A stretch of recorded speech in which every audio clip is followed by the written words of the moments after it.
الحمدللہ خلق بقدرته الارض والسماوات وبرأ بحکمته جمیع البریات وفاوت بین عباده فی الارزاق والعطیات وأعلی قدر من شاء منہم وشرفهم ورفعهم درجات. ہر قسم کی حمد، ہر قسم کی تعریف اللہ کے لیے ہے جس نے اپنی قدرت کے ساتھ زمین اور آسمانوں کو پیدا کیا اور اپنی حکمت سے تمام مخلوقات کو پھاڑ کر نکالا اور اپنے بندوں کے درمیان رزق اور عطیات میں فرق رکھا اور ان میں سے جس کی چاہی قدر اور شان بلند کر دی اور ان کو شرف بخشا اور ان کو درجات میں بلندی عطا کی. تو یہ ساری تدبیر کس کی ہے؟ صرف اور صرف اللہ رب العزت کی. اس میں کسی انسان، کسی فرشتے، کسی جن کا کوئی بھی حصہ نہیں. اس لیے ہم سب اللہ ہی کی تعریف کرتے ہیں. ہم سب جانتے ہیں کہ اس دنیا میں ہم بہت تھوڑی مدت کے لیے آئے. اللہ سبحانہ تعالیٰ نے جب آدم علیہ السلام کو پیدا کیا اور پھر ان کی پشت سے ساری روحوں کو نکالا، ساری روحوں کو پیدا کیا، تو ہمارا وجود اس وقت دنیا میں آ چکا تھا. لیکن ہمیں اس جسم کے ساتھ اب آنے کا موقع ملا ہے دنیا میں. یعنی ہماری روحیں تو پہلے سے ہی پیدا ہو چکی تھی، لیکن ہم اب دنیا میں ہوش و حواس کے ساتھ زندگی بسر کر رہے ہیں. اس وقت سے جب سے ہماری روح پیدا ہوئی اب تک کتنا عرصہ گزرا کسی کو کچھ یاد نہیں پتا. پھر آپ دیکھیے کہ ہم چند سال کے لیے اس دنیا میں ہیں، اس کے بعد پھر ہم دنیا سے چلے جائیں گے، یعنی فوت ہو جائیں گے. فوت ہونے کے بعد لوگ قبروں میں جاتے ہیں. کبھی آپ کسی قبرستان کے پاس سے گزرے، آپ کو کچھ پتا چلتا ہے کہ یہ کب سے یہاں دفن؟ نہیں. آدم علیہ السلام سے لے کر اب تک جتنے لوگ فوت ہو چکے ہیں وہ سب فوت ہو کر زمین کے اندر جا چکے ہیں. یہی انجام ہمارا بھی ہونے والا ہے اور ہمیں نہیں پتا کہ ہم نے قبر میں کتنے سال رہنا ہے. ہو سکتا ہے 1000 سال ہو سکتا ہے 2000 سال ہو، اللہ ہی بہتر جانتا ہے. پھر دوبارہ ہم قیامت کے دن جی اٹھائے جائیں گے. قیامت کا ایک دن کتنا لمبا ہے کسی کو پتا ہے؟ 50,000 سال. پھر اس کے بعد جنت ہے یا جہنم ہے. جنت کی زندگی کب تک ہے؟ ہمیشہ کے لیے، خالدین فیہا ابدا. اب آپ دیکھیے کہ وہ زندگی جو جنت کی ہے ہمیشہ کی، وہ لمبی ہے یا یہ دنیا کی زندگی لمبی ہے؟ ان ساری زندگیوں میں دنیا میں آنے سے پہلے کی زندگی، پھر دنیا کی زندگی، پھر قبر کی زندگی، پھر حشر کی زندگی، پھر جنت کی زندگی، ان میں سے سب سے چھوٹی زندگی کون سی ہے؟ دنیا کی زندگی. اس لیے یہ اس کے غم بھی چھوٹے، اس کی خوشیاں بھی تھوڑی مختصر. اگر اس میں ہمیں ہر وہ چیز مل جائے جو ہم چاہتے ہیں، جو کہ ہو نہیں سکتا، یہ زندگی جو ہے یہ سب سے چھوٹی ہے.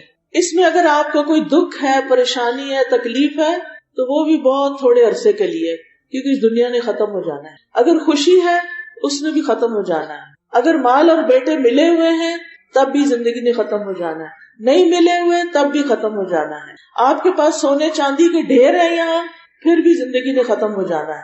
آپ کے پاس محلات ہیں، پھر بھی ختم ہو جانا ہے. اس دنیا کی ہر چیز عارضی ہے. یہ زندگی اور یہ دنیا ہمیں کس لیے ملی ہے؟ تاکہ ہم اس میں اپنی آخرت کے لیے کچھ کما لیں، اپنی آخرت کے لیے کچھ تیار کر لیں. اور اگر ہم اس دنیا میں اپنا وقت ضائع کر کے چلے گئے اور ہم نے اچھے کام نہیں کیے اور فضول کاموں میں پڑے رہے، صرف کھانے پینے کے شوق، صرف سیر و تفریح کا شوق، صرف گپ شپ لگانے کا، صرف دوستوں کے پاس بیٹھنے کا، کبھی اس کے گھر چلے گئے، کبھی اس شادی پہ چلے گئے، کبھی کہیں چلے گئے، اس طرح اگر زندگی گزاری بغیر کسی مقصد کے تو پھر کیا ہوگا؟ پھر آگے کی زندگی مشکل ہوگی. اگر اللہ کی نافرمانی کے کام کیے پھر تو پکڑ ہوگی، پھر تو سزا بھی ملے گی اگر توبہ نہیں کی اور اپنی اصلاح نہیں کی. اگر ہم نے اپنی اصلاح نہیں کی اور اللہ کی نافرمانی کے کام کیے، گناہ کے کام کیے، تو پھر کیا ہوگا؟ پھر اللہ کے ہاں پوچھ ہوگی اور بڑی سخت پوچھ ہوگی. اس وقت کون چھڑانے کے لیے آئے گا؟ قبر میں اگر فرشتوں کے منکر نکیر کے سوالوں کے جواب نہ دے سکے تو ہماری مدد کے لیے کون آئے گا؟ کوئی بھی نہیں آئے گا. قبر میں ہمارے ساتھ کون لیٹے گا؟ کوئی بھی نہیں. قیامت کے دن کون ہمیں پوچھے گا کہ تمہارا حال کیا ہے؟ ہمارے دوست کدھر جائیں گے؟ سب کو اپنی اپنی پڑی ہوگی، کوئی بھی ہمارے ساتھ نہیں ہوگا. اس لیے عقل مند لوگ وہ ہیں جو اپنی اس زندگی کو سوچ سمجھ کے گزارتے ہیں. قرآن مجید میں اللہ سبحانہ تعالیٰ فرماتے ہیں اعلموا انما الحیات الدنیا لعب ولہو وزینۃ وتفاخر بینکم وتکاثر فی الاموال والاولاد کمثل غیث اعجب الکفار نباتہ ثم یہیج فتراہ مصفرا ثم یکون حطاما وفی الآخرۃ عذاب شدید ومغفرۃ من اللہ ورضوان وما الحیات الدنیا الا متاع الغرور.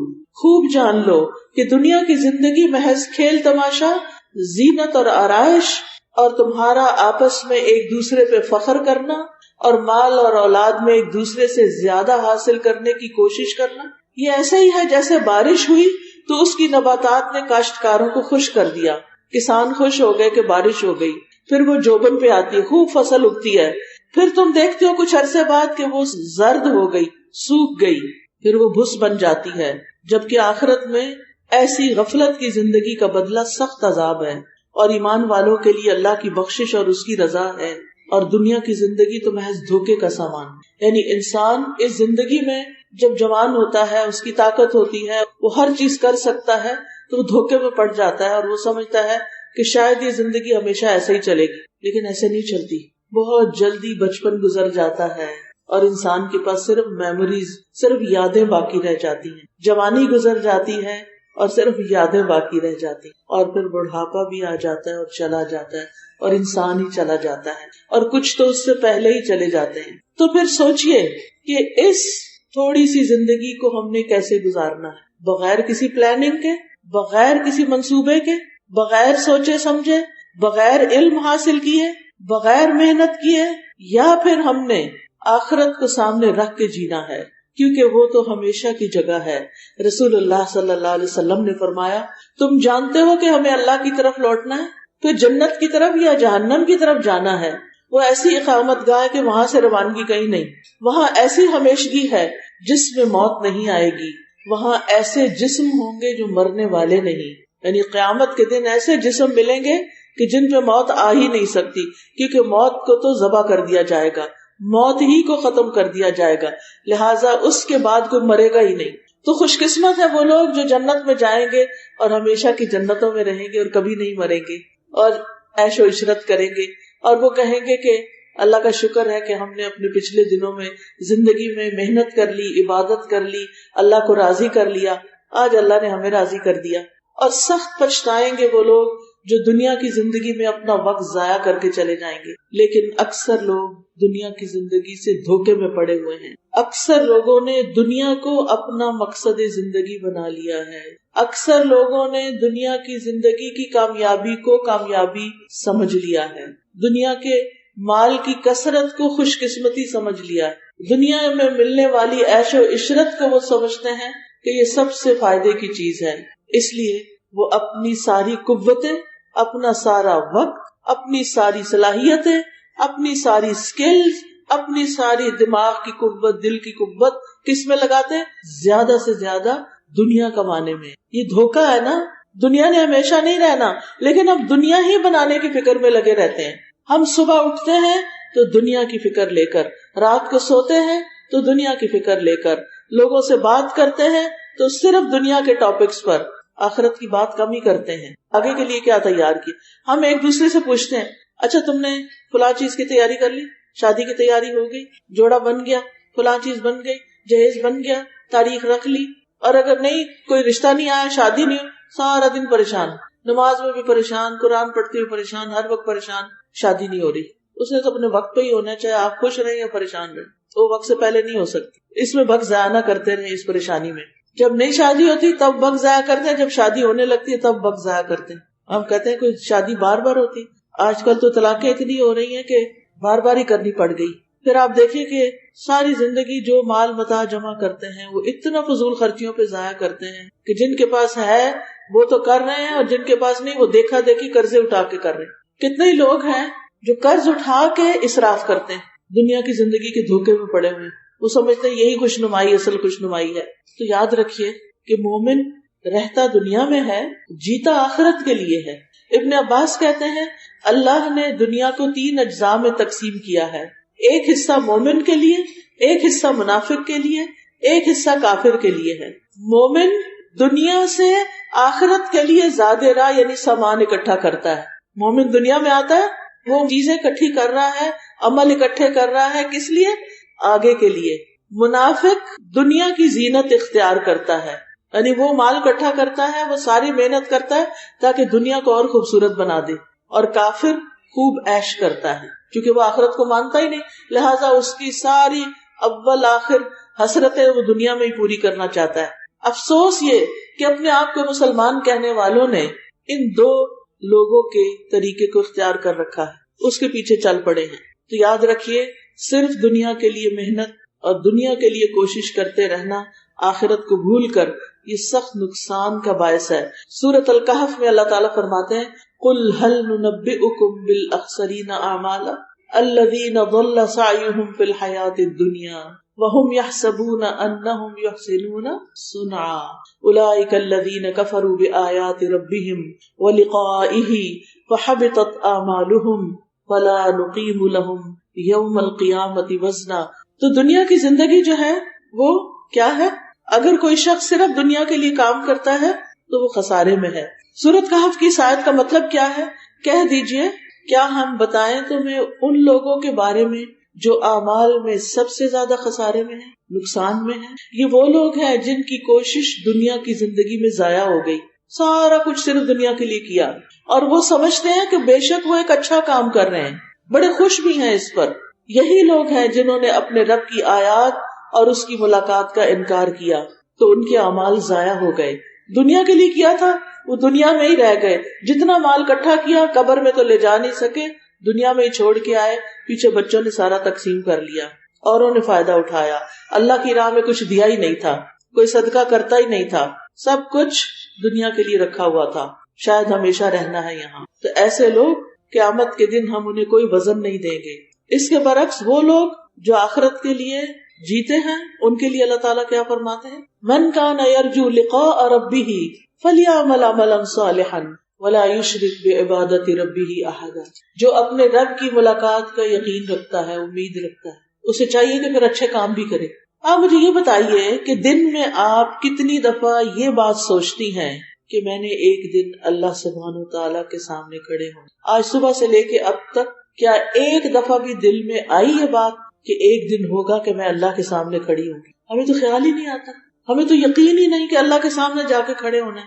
ہم سب نے قیامت کے دن اللہ سے ملاقات کرنی ہے. اسی کے بارے میں تو یہ سورۃ کہف میں کہا جا رہا ہے من کان یرجو لقاء ربہ، جس کو یہ امید ہے کہ اس نے رب کے ساتھ ملاقات کرنی ہے، اس کو پھر نیک عمل زیادہ سے زیادہ اکٹھے کر لینے چاہیے. فلیعمل عملا صالحا، اور کیا نہیں کرنا چاہیے؟ ولا یشرک بعبادۃ ربہ احدا، اپنے رب کی عبادت میں کسی کو شریک نہیں کرنا چاہیے. رب کی عبادت میں شریک کون ہوتا ہے؟ کس کو شریک کرتا ہے انسان؟ انسانوں کو. وہ کیسے؟ جب دکھاوے کے لیے عبادت کرتا ہے. نماز شروع کی اللہ اکبر کر کے، بس ایسے جلدی جلدی پڑھے، اتنے میں پتہ چلا کوئی کمرے میں آ گیا، بہت اچھے طرح نیچے سر جھکا کے کھڑے ہو گئے اور رکعت لمبی کر لی، رکوع بھی لمبا کر لیا. وہ پیچھے والے نے پتہ نہیں دیکھا بھی ہے یا نہیں، اور جو رب دیکھ رہا تھا وہ تو اس دھوکے کو سمجھ رہا تھا نا کہ یہ میرے لیے نماز نہیں پڑھتا، یہ نماز میرے لیے نہیں تھی، یہ کس کے لیے تھی؟ یہ اس کے لیے تھی جو ابھی کمرے میں آیا تھا، کیونکہ پہلے تو ایسے ہی پڑھ رہا تھا غفلت سے، اور جب کوئی دیکھ رہا تھا تو بڑی اچھی پڑھنے لگ گیا. قرآن پڑھ رہا تھا وہ ایسے تیسے ہی پڑھ رہا تھا، جب دیکھا کوئی آیا تو بڑی خوبصورت طریقے سے پڑھا. لوگوں کو دکھاوے کے لیے کام. ویسے کبھی صدقہ نہیں کیا، جب پتا چلا کہ لوگ تالیاں بجائیں گے تو پھر بڑی بڑی رقمیں دینا شروع کر دی. یہ کس کی عبادت ہے؟ اللہ کی نہیں. یہ نام کی خاطر، یہ شہرت کی خاطر، یہ لوگوں کی محبت میں، لوگوں کو دکھانے کے لیے کہ میں بڑا نیک ہوں. ایسی عبادت اللہ کو نہیں چاہیے جس میں ملاوٹ ہو. مجھے آپ بتائیں، آپ میں سے کس کس کو ملاوٹ والا دودھ پسند ہے؟ کون سی چیز ملاوٹ والی اچھی لگتی ہے؟ کوئی بھی نہیں. تو پھر ہم اللہ کی عبادت میں کیوں ملاوٹ کر دیتے ہیں؟ ہم کہتے ہیں 2 رکعت نماز کس کے لیے؟ اللہ کے لیے، ٹھیک ہے، اور پھر کہہ کہ اللہ کے لیے کہنے کی ضرورت نہیں ہوتی، دل میں سوچتے ہیں نا. جب کہتے اللہ اکبر تو ہم ان صلاتی و نسکی و محیای و مماتی للہ رب العالمین، زبان سے ہم یہ کہہ رہے ہوتے ہیں اور دل میں کیا سوچ رہے ہوتے ہیں؟ آئے وہ دیکھ رہا ہے وہ کیا کہے گا، وہ دیکھ رہا ہے وہ کیا کہے گا. اسی طرح باقی بھی جو نیک کام کرتے ہیں لوگوں نے دیکھنا ہو بہت اچھے کام کیے، کسی نے نہیں دیکھنا دھوکا کیا. مثلاً جو لوگ جاب کرتے ہیں جب ان کو پتا ہو کہ ہمارے اوپر کوئی ہے وہ دیکھ رہا ہے تو صحیح کام کیا، وقت کا صحیح استعمال کیا. اور جب پتا چلا کوئی نہیں دیکھ رہا تو پھر کیا کرتے ہیں؟ جب پتا چلا کہ آج باس دفتر سے چلا گیا ہے چلو ہم بھی چلتے ہیں، ٹائم ختم ہوا ہے یا نہیں ہم بھی چلتے ہیں. ہیڈ مسٹریس اسکول کی مانیٹرنگ کر رہی ہے، دیکھ رہی ہے، چکر لگا رہی ہے، اچھے سے پڑھا رہے ہیں بچوں کو، وہ ہمارے روم کے آگے سے گزر گئی ہے، چلو پھر آرام کرتے ہیں، پھر بیٹھ جاتے ہیں. یہ کس کے لیے کام ہو؟ یہ ڈیوٹی میں دھوکا دینا، یہ چیزوں میں ملاوٹ کرنا. اپنے لیے تو ہمیں کچھ ملاوٹ پسند نہیں، اللہ کے لیے جو کام کرتے ہیں اس میں ہم خیانت بھی کر رہے ہیں، اس میں ہم ملاوٹ بھی کر رہے ہیں، اس میں ہم کرپشن بھی کر رہے ہیں. ہم کیسے مسلمان ہیں؟ ہمیں آخرت کا یقین ہے؟ تو اللہ سبحانہ وتعالیٰ نے یہ زندگی جو ہمیں دی ہے وہ اس لیے دی ہے کہ وہ ہمیں آزما رہا ہے، ہمارا امتحان لے رہا ہے. ایکم احسن عملا، کہ تم میں اچھے عمل کون کرتا ہے. عمل جو ہے وہ 3 طرح کے ہوتے ہیں، اعمال القلوب، اعمال اللسان، اعمال الجوارح. اعمال القلوب کیا ہے؟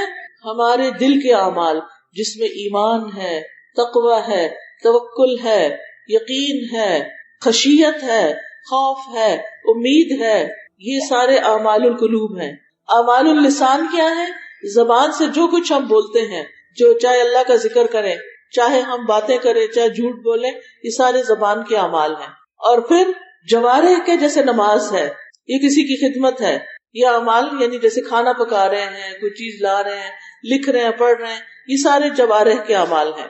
اب آپ دیکھیے کہ ہم ذرا جائزہ لیں کہ ہمارے دل میں عام طور پر کیا سوچیں رہتی ہیں، ہم کیا سوچتے رہتے ہیں. ہم کوئی مشکل پیش آتی ہے تو ہم اللہ پر یقین رکھتے ہیں، توکل کرتے ہیں، یا ہم چیخ پکار شروع کر دیتے ہیں.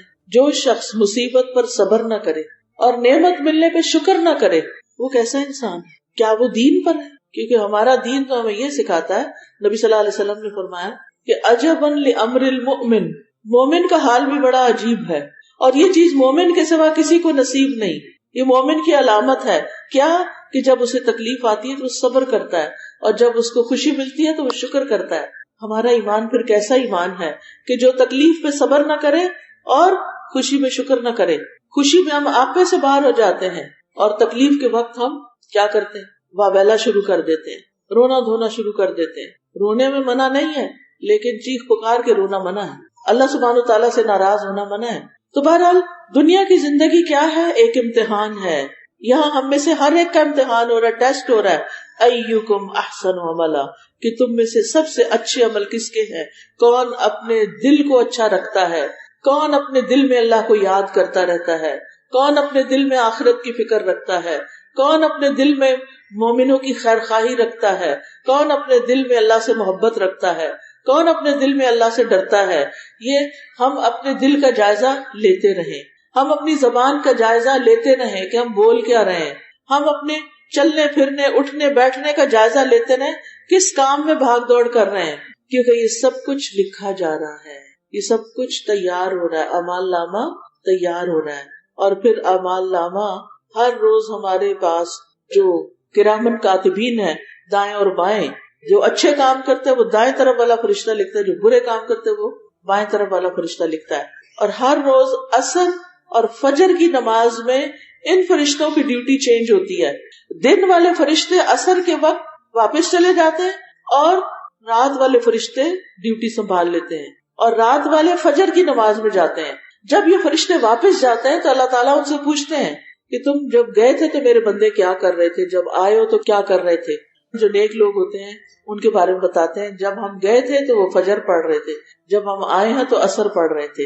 اور باقی لوگوں کے بارے میں کیا بتاتے؟ جب ہم گئے تھے تو وہ سو رہے تھے، جب ہم آئے ہیں تو وہ سو رہے تھے. کچھ لوگوں نے سونے کو مشغلہ بنایا ہوا ہے، وہ فجر کے وقت بھی سوتے ہیں، وہ عصر کے وقت بھی سوتے ہیں، اور جماعت سے نماز نہیں پڑھتے. مردوں کے لیے جماعت کی نماز ہے، اس میں وہ فرشتے حاضر ہوتے ہیں. ان قرآن الفجر کان مشہودا، اس آیت کی تفسیر میں علماء کہتے ہیں کہ اس سے مراد فجر کی نماز ہے جس میں فرشتے حاضر ہوتے ہیں، اور پھر جو کرامن کاتبین ہیں وہ اپنی ڈیوٹی سنبھال لیتے ہیں. اب جو لوگ صبح اٹھتے ہی نہیں، فجر کی نماز پڑھتے ہی نہیں، تو اب آپ بتائیے ان کے فرشتے کیا گواہی دیں گے قیامت کے دن ان کے حق میں کہ انہوں نے کوئی نماز نہیں پڑھی. کیونکہ جب قبر سے نکلے گے نا انسان، سورۃ قاف پڑھ کے دیکھیے، وجاءت کل نفس معها سائق وشہید. جس کو یاد ہے سورۃ قاف اس کو پتا ہے میں نے کیا پڑھا ہے. ہر نفس اس طرح اٹھ کے آئے گا قبر سے کہ اس کے ساتھ ایک سائق ہوگا، اس کو جو چلا رہا ہوگا، اور ایک شہید گواہ ہوگا. یہ کون ہے؟ اس کے بارے میں ایک رائے یہ ہے کہ یہ وہی فرشتے ہیں جو اعمال نامے لکھتے تھے. اب وہ پکڑ کے لے جائیں گے آگے حشر کی طرف اور گواہی بھی دیں گے. سونے والوں کے حق میں گواہی دیں گے کہ خلاف. اور جو فجر کی نماز میں سویا رہتا ہے اس کے بارے میں ایک حدیث ہے، صحیح بخاری میں آتی ہے، صحیح حدیث ہے، وہ بڑی ڈرنے والی حدیث ہے. وہ کیا ہے کہ نبی صلی اللہ علیہ وسلم کے پاس دو فرشتے آئے، وہ ان کو اٹھا کے کہیں لے گئے. آگے جا کے دیکھا تو ایک شخص لیٹا ہوا ہے اور اس کے سر کے پاس ایک شخص بھاری پتھر اٹھا کے کھڑا ہے. وہ جو کھڑا ہے وہ لیٹے ہوئے شخص کے سر پہ پتھر مارتا ہے، اس کا سر کچلا جاتا ہے اور پتھر دور جا گرتا ہے. وہ شخص جس نے پتھر مارا تھا وہ جا کے پتھر اٹھاتا ہے، واپس آتا ہے تو سر پھر جڑ جاتا ہے، وہ پھر پتھر مارتا ہے، پھر واپس جاتا ہے اور پتھر اٹھاتا ہے. ایسے ہی اس کا سر بار بار کچلا جا رہا ہے. جب نبی صلی اللہ علیہ وسلم نے اس سے پوچھا یہ کیا قصہ ہے، یہ کون ہے، تو پتہ چلا کہ یہ شخص ہے جس نے قرآن پڑھا تھا پھر غافل ہو کے سویا رہا، فجر کی نماز ہی نہیں پڑھی. اب کتنے ہی مسلمان حافظ بن جاتے ہیں، فجر کی نماز کے لیے نہیں اٹھتے. اب آپ خود سوچیں کہ یہ کافر کا انجام نہیں بتایا گیا، یہ اس کا انجام بتایا جا رہا ہے کہ جس نے قرآن بھی پڑھ لیا، جس کو اچھے برے کا فرق پتا ہے، پھر بھی سو جاتا ہے اور فجر کے لیے نہیں اٹھتا. ہم میں سے کتنے لوگ ہیں جن کو فکر ہو کہ ہم نے اٹھنا ہے، وہ الارم لگا کے رکھیں، وہ وقت پر اٹھیں، وہ تکبیر میں جا کے مسجد میں شامل ہوں. اگر آپ خواتین گھر میں پہلے اٹھ جاتی ہیں تو اپنے بیٹوں کو، اپنے بھائیوں کو، اپنے مردوں کو اٹھائیں، ان کو نماز کے لیے بھیجیں. ان سے اگر آپ کو محبت ہے تو ان کی فکر کریں، کیونکہ آگے تو یہ انجام ہونے والا ہے. پھر کیا ہوگا؟ اس وقت کون آئے گا بچانے کے لیے؟ کون آئے گا اس فرشتے کو بگانے کے لیے کہ تم چلے جاؤ، تم نہ اس کو مارو، معاف کر دو؟ چیخیں پکاریں، کسی کو پتہ نہیں کیا ہو رہا ہے، وہاں کسی نے ساتھ نہیں دینا. آج سے اپنی نمازیں پکی کر لیں، اور خاص طور پر فجر کی. اب تو راتیں بھی لمبی ہیں، اب تو کوئی جواز ہی نہیں بنتا کہ انسان فجر کے وقت سویا رہے. لیکن افسوس یہ کہ رات کے وقت ہم موبائلوں پہ لگے رہتے، ڈرامے دیکھتے رہتے اور دیر تک جاگتے رہتے. لہٰذا جب تھک کے سوتے ہیں تو پھر فجر کے وقت اٹھنا ہی مشکل ہوتا ہے. نبی صلی اللہ علیہ وسلم کی سنت کیا تھی؟ آپ کب سوتے تھے؟ عشاء کے بعد سو جاتے تھے اور پھر تہجد کے وقت اٹھتے تھے. چلے آپ تہجد پڑھیں تو بہت اچھی بات ہے، لیکن اگر قیام اللیل نہیں تو کم از کم فجر تو وقت پہ پڑھیں. اور بچوں کو بھی ساتھ ہی عادت ڈالیں. ہم کہتے ہیں بیچارہ سو رہا ہے، ابھی اسکول جانا ہو تو ہم نے کبھی نہیں کہا کہ سو رہا ہے، وہ تو اس کا اسکول بھی سو جائے گا، پھر اس کے نمبر اچھے نہیں آئیں گے، پھر اس کو میڈیکل کالج میں داخلہ نہیں ملے گا، پھر وہ ڈاکٹر نہیں بنے گا، پھر اس کی بڑی سی گاڑی نہیں ہوگی، پھر اس کو بڑا سا گھر کہاں سے ملے گا. دنیا دنیا دنیا دنیا کے لیے ہم جاگ سکتے ہیں، دین کے لیے ہم نہیں جاگتے، آخرت کے لیے نہیں جاگتے. پھر ہماری پرائرٹی کیا ہوئی، ہماری ترجیح کیا ہوئی، ہماری پریفرنس کیا ہوئی؟ صرف دنیا ہی تو ہوئی، آخرت تو نہ ہوئی. اگر آخرت ہوتی تو ہم امتحان سے بھی زیادہ جلدی اٹھتے نماز کے لیے، اسکول سے بھی زیادہ جلدی اٹھتے نماز کے لیے. تو یاد رکھیے کامیاب وہ ہے جو وہاں کامیاب ہو گیا. سورۃ آل عمران میں اللہ تعالیٰ فرماتے ہیں کل نفس ذائقۃ الموت، ہر جان موت کو چکھنے والی ہے. وانما توفون اجورکم یوم القیامہ، اور تمہیں تمہارے اجر قیامت کے دن ہی پورے دیے جائیں گے. فمن زحزح عن النار وادخل الجنہ فقد فاز، پھر جو شخص آگ سے دور کر دیا گیا اور جنت میں داخل کر دیا گیا تو یقیناً وہ کامیاب ہو گیا. وما الحیاۃ الدنیا الا متاع الغرور، اور دنیا کی زندگی تو دھوکے کے سامان کے سوا کچھ بھی، دنیا کی زندگی دھوکے کے سامان کے سوا کچھ نہیں. اور آخرت میں کیا ہے؟ کامیاب کون ہے؟ بتائیے کون کامیاب ہے؟ جو آگ سے بچا لیا گیا اور جنت میں داخل کر. جنت سستی ہے کہ مہنگی ہے؟ مہنگی ہے، بڑی مہنگی ہے. حدیث میں آتا ہے الا ان سلعۃ اللہ غالیہ، الا ان سلعۃ اللہ الجنہ، سنو اللہ کا سودا بڑا مہنگا ہے. اللہ سے جنت خریدنی ہے نا، بڑی مہنگی ہے. ایسے دنیا میں وقت ضائع کر کے وہاں جنت نہیں مل جائے گی، اس کو ارن کرنا پڑتا ہے، اس کے لیے محنت کرنی پڑتی ہے. تو کامیاب وہ ہے کہ جو آخرت میں کامیاب ہو گیا، چاہے دنیا میں غریب بھی ہے لیکن اس کا ایمان اچھا ہے، اس کی نمازیں پوری ہیں، اپنے فرائض پورے کرتا ہے، اپنی زبان کی حفاظت کرتا ہے، شرک سے بچتا ہے، تو انشاءاللہ امیر لوگوں کے مقابلے میں ایسے غریب لوگ 500 سال پہلے جنت میں جائیں گے. اتنا بڑا مقام ہے ان کا. کبھی یہ نہ سوچا کرے اللہ نے ہمیں کیا دیا ہے کہ ہم نمازیں پڑھیں، اس نے بھی تو ہمیں کچھ نہیں دیا، ہم کیوں نماز پڑھیں؟ اتنی دعائیں کی تھی اللہ بیٹا دے دے، اللہ نے بیٹا نہیں دیا، اب ہم نہیں نماز پڑھتے. اللہ سے ضد لگا رہے ہیں، اللہ کا کیا نقصان ہے؟ اگر آپ نے نماز نہیں پڑھی تو اللہ تعالیٰ کا کچھ نقصان ہے؟ کوئی نقصان نہیں. نہ پڑھے، سزا کون بھگتے گا؟ جو نافرمانی کرے گا. تو اس لیے گناہوں سے بچنا ضروری ہے، اور جس کو گناہوں سے معافی مل گئی وہی کامیاب ہے. ہر کام اللہ کی رضا کے لیے کرنے کی کوشش کریں. اللہ کی رضا مندی ملنا ہی اصل میں کامیابی ہے. اللہ تعالیٰ فرماتے ہیں وعد اللہ المؤمنین والمؤمنات جنات تجری من تحتها الانہار خالدین فیہا ومساکن طیبۃ فی جنات عدن ورضوان من اللہ اکبر ذالک هو الفوز العظیم. اللہ نے مومن مردوں اور مومن عورتوں سے ایسے باغوں کا وعدہ کر رکھا ہے جن میں نہریں جاری ہیں، ان میں وہ ہمیشہ رہیں گے، اور ہمیشگی کے باغات میں پاکیزہ قیام گاہوں کا بھی وعدہ کر رکھا ہے، اور اللہ کی رضا تو ان سب نعمتوں سے بڑھ کر ہوگی. یہی بہت بڑی کامیابی. کیا ہے سب سے بڑی کامیابی؟ اللہ کا راضی ہونا. اور یہ کام ہم نے کہاں کرنے ہیں؟ اس دنیا میں کرنے، آج سے کرنے. ہر کام اللہ کی خوشی کے لیے کرنا ہے، دکھاوے کے لیے نہیں کرنا. آخرت کی طرف دوڑ لگانی ہے، آخرت کی فکر کرنی ہے. اب میں آپ کو چند کام بتاؤں گی جو آپ نے کرنے ہیں تو انشاءاللہ آخرت کی کامیابی ملے گی. ان میں سب سے پہلی چیز توحید، اللہ کو ایک ماننا، ہر کام اللہ کے لیے کرنا، خالص توحید اختیار کرنا جس میں کوئی شرک نہ ہو. نبی صلی اللہ علیہ وسلم نے فرمایا جو شخص اللہ کا چہرہ چاہنے کے لیے لا الہ الا اللہ کا اقرار کرے اور اسی پر اس کا اختتام ہو، آخری بات بھی لا الہ الا اللہ ہو، تو ایسا شخص جنت میں داخل ہوگا. کہ اللہ تیرے سوا کوئی الہ نہیں، کوئی معبود نہیں، ہم کسی اور کی عبادت نہیں کرتے، ہم کسی اور کے لیے عبادت نہیں کرتے. ایاک نعبد و ایاک نستعین، عبادت بھی تیری کرتے ہیں، دعا بھی تجھی سے مانگتے ہیں، کسی اور سے دعا نہیں مانگتے، کسی اور کے در پہ نہیں جاتے، ہم کسی قبر پہ نہیں جاتے کہ قبر والے سے کہیں کہ تم ہمارا یہ کام کر دو، ہم کسی انسان کے پاس نہیں جاتے، ہم اللہ کے پاس جاتے. ہم بتوں کی پوجا نہیں کرتے، ہم صرف ایک اللہ کی عبادت کرتے. تو جو شخص اللہ کو ایک مانے اور اسی پہ اس کا خاتمہ ہو اور ساری چیزیں اللہ کے لیے کرے تو ایسا شخص کامیاب ہے. لہذا پہلی چیز ہے توحید، دوسری ہے رسول اللہ صلی اللہ علیہ وسلم کی سنت کی پیروی. قرآن مجید میں آتا ہے وَمَن يُطِعِ اللَّهَ وَرَسُولَهُ وَيَخْشَ اللَّهَ وَيَتَّقْهِ فَأُولَٰئِكَ هُمُ الْفَائِزُونَ. جو شخص اللہ اور اس کے رسول کی اطاعت کرے اور اللہ سے ڈرے اور اس سے بچے تو یہی لوگ دراصل کامیاب ہونے والے ہیں. سورۃ الاحزاب میں آتا ہے وَمَن يُطِعِ اللَّهَ وَرَسُولَهُ فَقَدْ فَازَ فَوْزًا عَظِيمًا. اور جو اللہ اور اس کے رسول کی فرما برداری کرے تو یقیناً اس نے بہت بڑی کامیابی حاصل کر لی. تو کامیابی کس میں ہے؟ اللہ کی اطاعت میں، اور کس کی؟ رسول اللہ صلی اللہ علیہ وسلم کی اطاعت میں. زہری بیان کرتے ہیں کہ جو علماء گزر چکے وہ کہا کرتے تھے سنت کو مضبوطی سے تھام رکھنے میں ہی نجات ہے، علم کو بڑی تیزی سے قبض کر لیا جائے گا، بس علم کی ترقی دین و دنیا کا قیام ہے اور علم کا اٹھ جانا ان سب کا جانا ہے. پھر یاد رکھیے جو لوگ سنت کی پیروی کریں گے ان کے چہرے قیامت کے دن روشن ہوں گے. اللہ کی محبت بھی کس سے حاصل ہوتی ہے؟ رسول اللہ صلی اللہ علیہ وسلم کے اتباع سے. اللہ تعالیٰ فرماتے ہیں قل ان کنتم تحبون اللہ فاتبعونی یحببکم اللہ ویغفر لکم ذنوبکم. کہہ دیجئے اگر تم اللہ سے محبت کرتے ہو تو کیا کرو؟ فاتبعونی، میرا اتباع کرو. تمہیں کیا ملے گا اس سے؟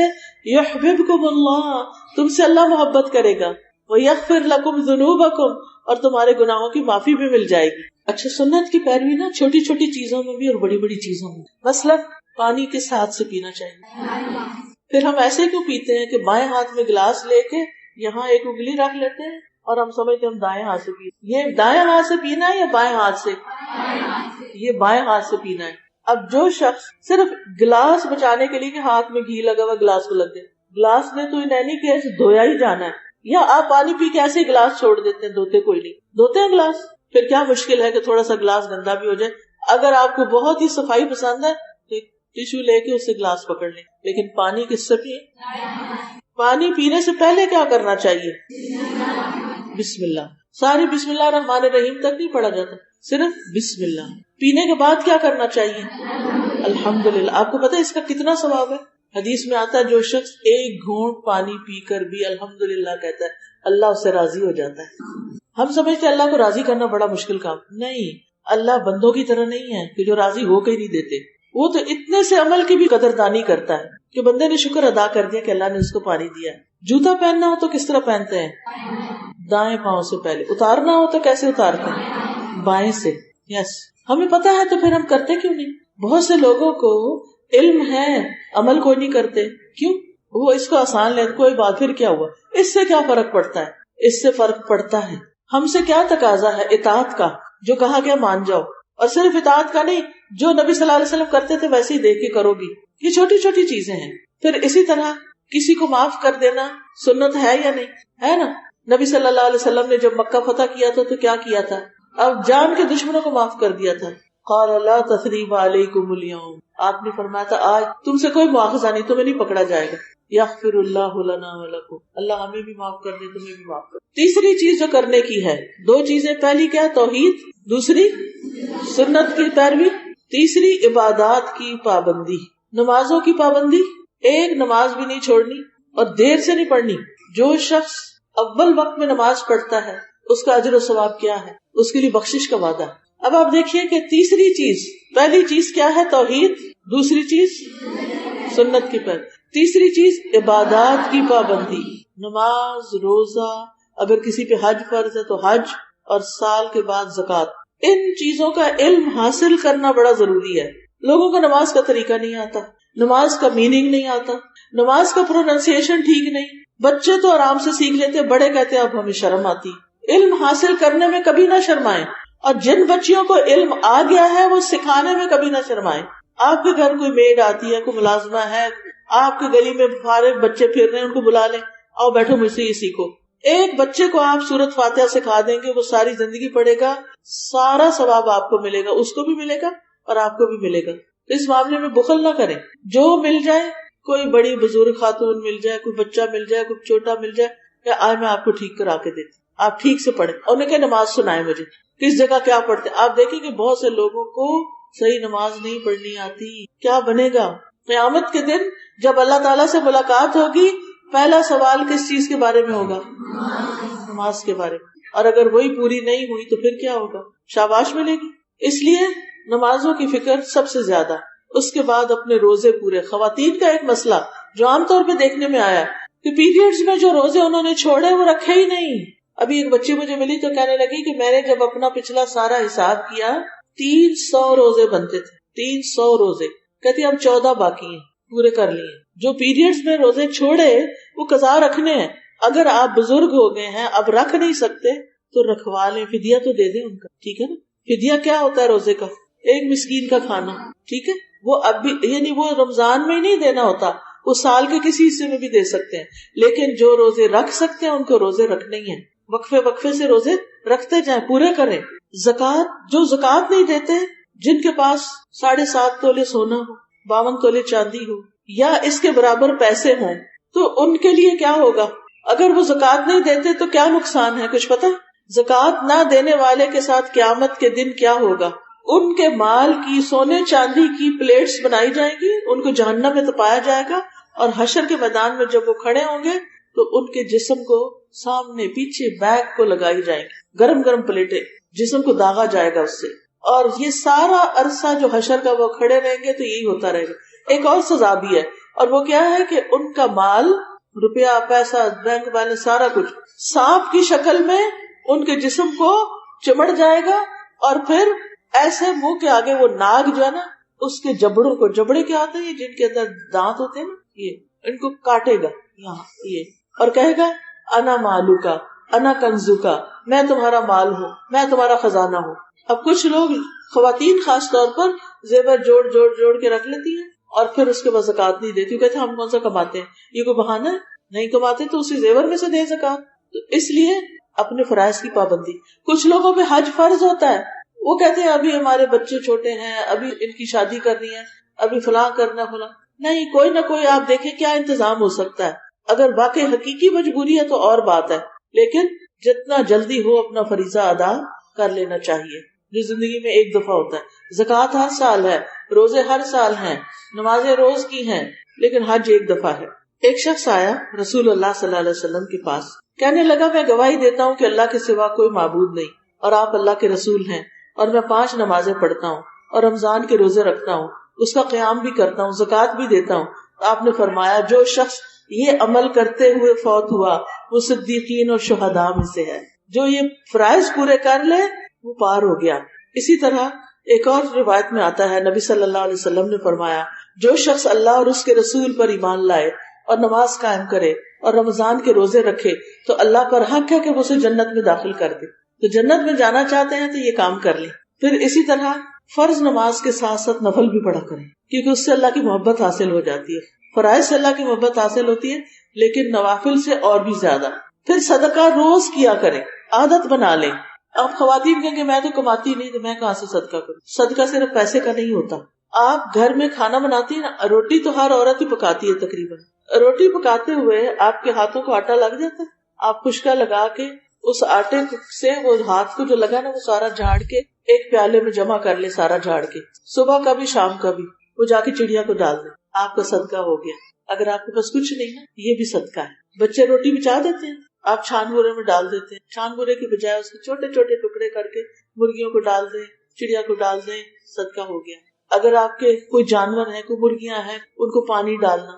پرندوں کے لیے ایک کنالی لے لیں، اپنے چھت پہ پانی روز ڈال دیا کریں، پرندے گزرتے ہوئے پانی پی لیں، آپ کا صدقہ ہو گیا. چھوٹے چھوٹے صدقے کے کام سیکھیں.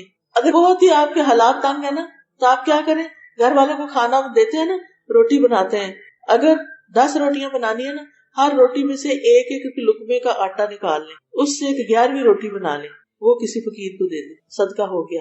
طریقے سیکھیں. گھر میں کون سی چیز استعمال ہی نہیں ہو رہی، کس کو ضرورت ہے اس تک پہنچا دیں، صدقہ ہو جائے گا. اور اگر آپ کو گھر کے خرچے کے پیسے ملتے ہیں تو اس میں سے تھوڑے تھوڑے بچا کے شوہر کو بتا کے کوئی غلہ بنا لے، کچھ ہر روز ڈال دیا. صدقہ بلاؤں سے بچاتا ہے، مصیبتوں سے بچاتا ہے.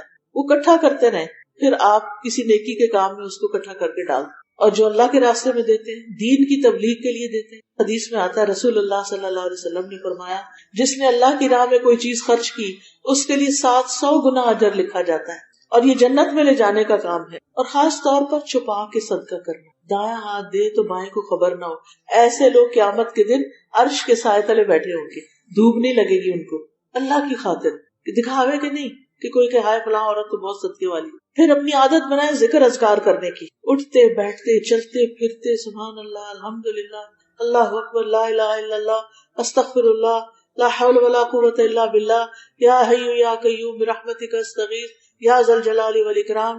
کیونکہ والذاکرین اللہ کثیرا والذاکرات اعد اللہ لہم مغفرۃ واجرا عظیما. کثرت سے ذکر کرنے والے مرد اور عورتیں اللہ نے ان کے لیے بہت بڑا اجر تیار کر رکھا ہے. پھر اسی طرح آپ دیکھیں لا حول ولا قوت الا باللہ جنت کا خزانہ ہے. پھر ہر نماز کے بعد آیت الکرسی ضرور پڑھے. فرض نماز کے بعد آیت الکرسی پڑھے بغیر نہ اٹھے.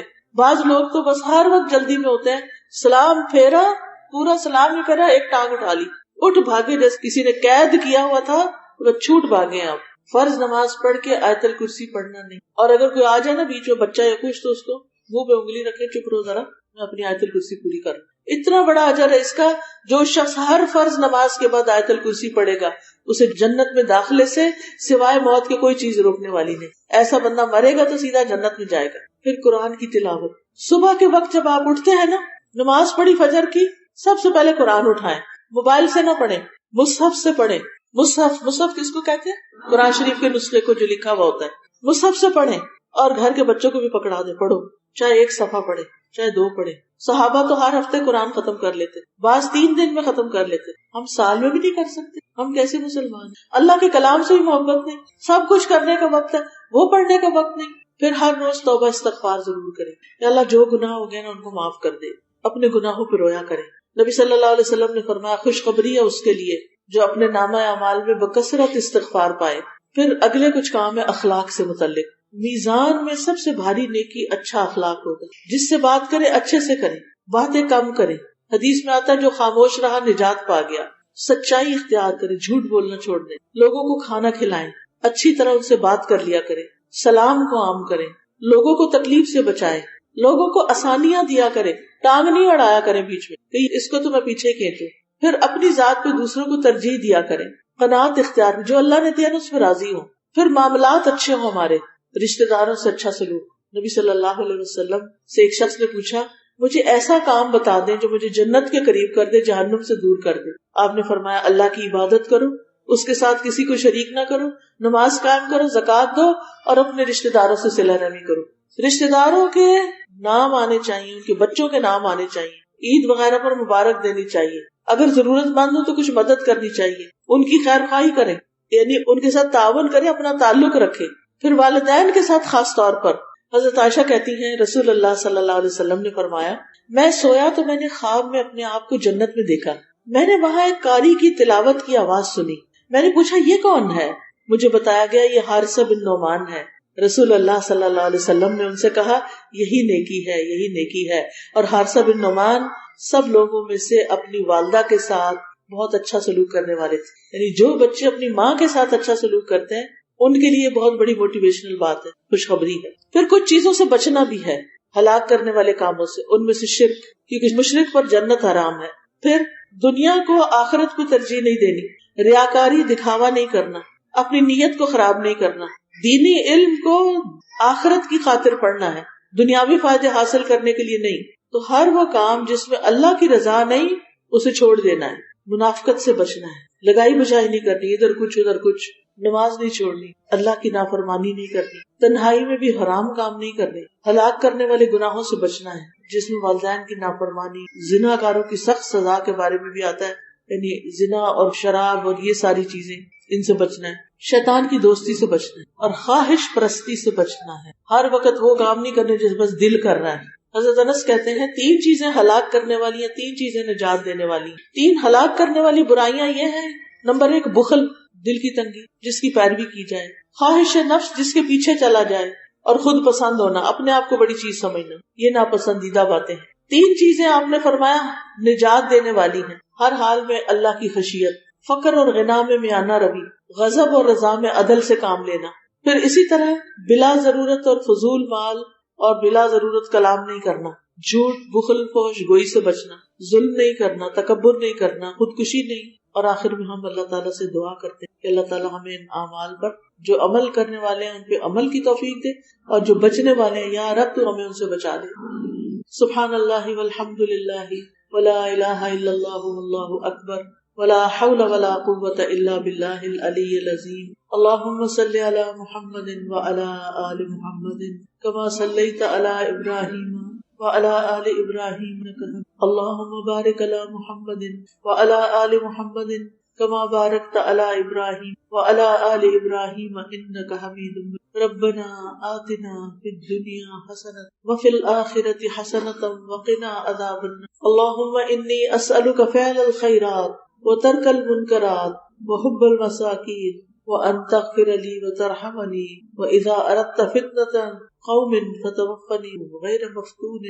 اسألک حبک وحب من يحبک وحب عمل يقربنی الى حبک. اللہم انی اسألک عملا بالحسنات وترکا للمنکرات واذا اردت فتنة قوم وانا فیہم فاقبضنی الیک غیر مفتون. اللہم انی اسألک الثبات فی الامر والعزیمۃ علی الرشد واسألک موجبات رحمتک وعزائم مغفرتک واسألک شکر نعمتک وحسن عبادتک واسألک قلبا سلیما ولسانا صادقا واسألک من خیر ما تعلم واعوذ بک من شر ما تعلم واستغفرک لما تعلم انک انت علام الغیوب. یا اللہ تو ہمیں ہر اس کام کی توفیق دے جو جنت کی طرف جانے والا ہو، اور ہر اس کام سے بچا جو جہنم کی طرف لے جانے والا ہو. یا رب العالمین تو ہم سب کے ایمان کو سلامت رکھنا، ہمیں مرتے وقت کلمہ نصیب کرنا. یا اللہ تو ہمیں اپنا شکر گزار بنا دے، ذکر کرنے والا بنا دے. یا رب العالمین تو ہماری تمام کوتاہیوں کو معاف کر دے. اللہم اقسم لنا خشیتک ما تحول به بیننا وبین معاصیک، طاعتک ما تبلغ به جنتک ومن اليقين ما تهون به علينا مصائب الدنيا ومتعنا بأسماعنا وأبصارنا وقواتنا ما أحييتنا واجعله الوارث یا رب العالمین ہم نے جو کچھ سنا ہے پڑھا ہے اس پر عمل کی توفیق عطا فرما یا رب العالمین، ہمارے گناہوں کو معاف، یا اللہ جو کچھ ہم نے سنا ہے اس کو بہت اچھے طریقے سے اپنے عمل میں لانے کی توفیق دے یا رب العالمین۔ تو ہماری موت آسان کر دے، ہمیں قبر کے عذاب سے بچا، دوزخ کے عذاب سے بچا۔ یہ جتنی بہنیں آئی ہیں ان کا آنا قبول فرمانا اور انہیں بہترین اجر و ثواب عطا فرمانا یا اللہ، ان سب کو بہترین اجر و ثواب عطا فرما۔ ربنا تقبل منا انک انت السمیع العلیم وتب علینا انک انت التواب الرحیم، وصلی اللہ تعالی علی خیر خلقہ محمد وعلی آلہ واصحابہ واہل بیت اجمعین برحمتک یا ارحم الراحمین۔ الہی